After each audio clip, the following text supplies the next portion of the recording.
Hi guys, ಎಲ್ಲರಿಗೂ ನಮಸ್ಕಾರ. Welcome to Priya ಪ್ರಪಂಚ ಯೂಟ್ಯೂಬ್ ಚಾನಲ್. ಏನಪ್ಪ ಮೊದಲಿಗೆ ಟೈರ್ ತೋರಿಸ್ತಾ ಇದ್ದೀನಿ, ಕಾರ್ ತೋರಿಸ್ತಾ ಇದ್ದೀನಿ ಅಂತ ಯೋಚನೆ ಮಾಡ್ತಾ ಇದ್ದೀರಾ. ನಾನು ಓಂ ಶಕ್ತಿ ಮಾಲೆಗೆ ಹೋಗೋಕ್ಕೂ ಮೊದಲು ಊರಿಗೆ ಬರಬೇಕಾಗಿತ್ತು. ಊರಲ್ಲಿ ಮಾಲೆ ಹಾಕಬೇಕಾಗಿತ್ತಲ್ಲ, ಆ ಕಡೆ ಬರಬೇಕಾದ್ರೆ ಈ ಸರಿ ಯಾಕೋ ಬರೀ ನೆಗೆಟಿವು. ನನಗೆ ಯಾಕೋ ಬರೀ ಮೂರನೇ ಸರಿ ಮಾಲೆ ಹಾಕಿದಾಗ ಹಾಗೆ ಅಂತಾರೆ. ಯಾರಿಗಾದರೂ ಎಕ್ಸ್ಪೀರಿಯೆನ್ಸ್ ಆಗಿದ್ದರೆ ಕಮೆಂಟ್ ಮೂಲಕ ತಿಳಿಸಿ. ನೀವು ಮೂರನೇ ಸರಿ ಹಾಕಿದಾಗ ನಿಮಗೂ ಕಷ್ಟಗಳು ಬಂದಿತ್ತಾ ಅಂತ. ನನಗೆ ಈ ಸರಿ ಮೂರನೇ ಸರಿ ನಾನು ಓಂ ಶಕ್ತಿ ಮಾಲೆ ಹಾಕಿದ್ದಿದ್ದು. ಹೋಗಬೇಕಾದ್ರೇ ನಾನೇ ಕರ್ಕೊಂಡು ಹೋಗ್ತೀನಿ ಬಿಡಮ್ಮ, ಯಾಕೆ ಹೋದ ವರ್ಷ ನಮಗೆ ಸಿಕ್ಕಾಪಟ್ಟೆ ಕಷ್ಟ ಆಗಿಬಿಟ್ಟಿತ್ತು, ತುಂಬ ಅವಸ್ಥೆ ಪಟ್ಬಿಟ್ವಿ. ಆದ ಕಾರಣ ಈ ವರ್ಷ ಮತ್ತೆ ಅಷ್ಟೊಂದು ಅವಸ್ಥೆ ಪಟ್ಕೊಂಡು ಯಾಕೆ ಹೋಗ್ತೀಯಾ, ನಾನೇ ಒಂದಿನ ಕಾರಲ್ಲಿ ಕರ್ಕೊಂಡೋಗಿ ಕರ್ಕೊಂಡು ಬರ್ತೀನಿ ಬಿಡಮ್ಮ ಅಂತ ಯಜಮಾನ್ರು ಹೇಳಿದ್ರು. ಏನೋ ಈ ಸರಿ ಹೋಗ್ಬಿಟ್ಟು ಬಂದುಬಿಡ್ತೀನಿ ರೀ, ಊರಿನವ್ರ ಜೊತೆ ಎಲ್ಲ ಎಂಜಾಯ್ ಇರುತ್ತೆ. ಮುಂದಿನ ವರ್ಷ ನೋಡೋಣ ಅಂತ ನಾನು ಹೇಳಿ ಹೋಗಿ ಬಂದ್ವಿ. ಎಲ್ಲ ಊರಿನ ಜೊತೆ ಎಂಜಾಯ್ ಮಾಡ್ಕೋಬೋದು ಅಂತ. ಬರ್ತಾ ಪೆಟ್ರೋಲ್ ಖಾಲಿ ಆಯಿತು ಅಂತ ಪೆಟ್ರೋಲ್ ಬಂಕಿಗೆ ಬಂದ್ವಿ. ಪೆಟ್ರೋಲ್ ಹಾಕಿಸ್ಕೊಂಡು ಬ್ಲೋ ಓಡಿಸೋಣ ಅಂತ ಬಂದರೆ ಹಿಂದೆಗಡೆ ಟೈರ್ ಪಂಚರ್. ಎಲ್ಲಾಯಿತು ಅನ್ನೋದೇ ಗೊತ್ತಾಗಲಿಲ್ಲ. 2 ಕಡೆ ಪಂಚರ್ ಆಯಿತು. ಪಂಚರ್ ಹಾಕ್ಸ್ಕೊಳ್ತಾ ಇದ್ದೀವಿ, ನೋಡ್ತಾ ಇದ್ದೀರಾ. ಎಲ್ಲ ಮತ್ತೆ 4 ಟೈರ್ನ ಚೆಕ್ ಮಾಡಿಸಿದ್ವಿ. ಹಿಂದೆಗಡೆನೇ ಒಂದೇ ಟೈರ್ 2 ಪಂಚರ್ ಆಗಿತ್ತು ಗೈಸ್. ಯಾಕೋ ಈ ಥರ ಬರೀ ನೆಗೆಟಿವೇ ಆಯಿತು ನನಗೆ. ಸುಮಾರು ಜನ ಹೇಳಿದ್ರು ಮೂರನೇ ಸರಿ ತುಂಬ ಕಷ್ಟ ಕೊಡ್ತಾರೆ ದೇವರು, ಮತ್ತು ಸರಿ ಹೋಗುತ್ತೆ, ಅಡೆತಡೆಗಳು ತುಂಬ ಬರ್ತವೆ ಅಂತ ಹೇಳ್ತಾರೆ. ಏನೋ ಲೈಫ್ಗೆ ನಮಗೆ ಏಟು ಬಿದ್ದಾಗ ಎಲ್ಲ ಅನುಸರಿಸ್ಕೊಂಡು ಅದನ್ನ ಧೈರ್ಯದಿಂದ ತೊಗೊಂಡು ಮೂವ್ ಆನ್ ಆಗ್ತಾ ಇರಬೇಕು. ಅದೆಲ್ಲ ಮುಗಿಸ್ಕೊಂಡು ಓಂ ಶಕ್ತಿ ಮಾಲೆಯಿಂದ ರಿಟರ್ನ್ ಬಂದು ಕಾಲು ಮುರ್ಕೊಂಡು ವಾಪಸ್ ಬಂದೆ. ಲಿಗಮೆಂಟ್ ಟೇರ್ ಆಗಿತ್ತು, ACL injury plus meniscus injury, 3 surgery ಆಗಿದೆ ನನಗೆ. ಇವಾಗ ಸರ್ಜರಿ ನಾಳೆ ಸಿಗುತ್ತೆ ನಿಮಗೆ.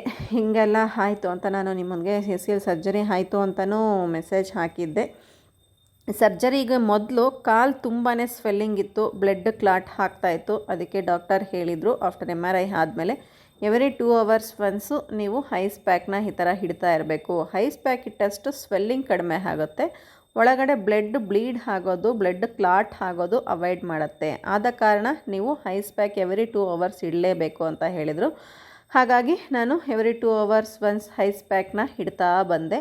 ಐಸ್ ಪ್ಯಾಕ್ ಇಟ್ಟಿದ ತಕ್ಷಣ ಐಸ್ ಇಟ್ಟಿದ ತಕ್ಷಣ ಕಾಲು ಎಷ್ಟು ತಣ್ಣಗಾಗತ್ತೆ ಗೈಸ್. ನನಗೆ ಕಾಲಂತೂ ತಣ್ಣಗೆ ಆಗ್ತಾ ಇರಲಿಲ್ಲ. ಅದಕ್ಕೆ ಸ್ಪರ್ಶ ಇದೆಯೋ ಇಲ್ವೋ ಅಂತ ಅನ್ನಿಸ್ಬಿಡ್ತಾಯಿತ್ತು.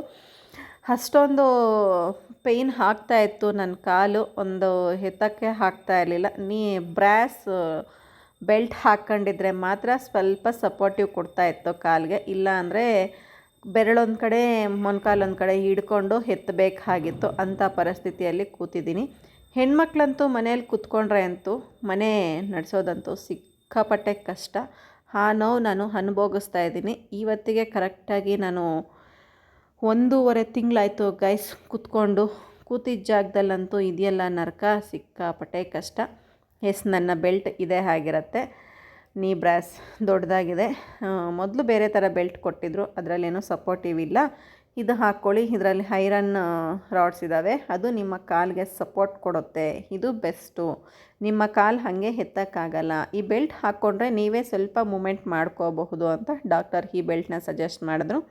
ಅದೇ ಬೆಲ್ಟ್ನ ನಾನು ಹಾಕ್ಕೊತಾ ಇದ್ದೆ. ಯಾವಾಗ ಐಸ್ ಇಡಬೇಕಾಗತ್ತೋ ಆವಾಗ ಮಾತ್ರ ನಾನು ರಿಮೂವ್ ಮಾಡ್ತಾಯಿದ್ದೆ.